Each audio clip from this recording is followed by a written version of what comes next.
And since we're dying anyway, you're saying that it's better if we at least die fighting? I am. But wait, if we'll die anyway, then who cares what we do?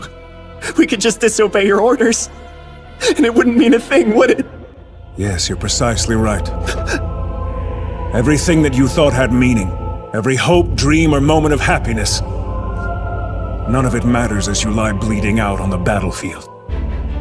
None of it changes what a speeding rock does to a body. We all die. But does that mean our lives are meaningless? Does that mean that there was no point in our being born? Would you say that of our slain comrades? What about their lives? Were they meaningless? They were not! Their memory serves as an example to us all! The courageous fallen, the anguished fallen, their lives have meaning because we, the living, refuse to forget them!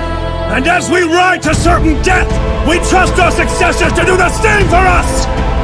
Because my soldiers do not buckle or yield when faced with the cruelty of this world! My soldiers push forward! My soldiers scream out! My soldiers rage! Let's go! I'm so shaky.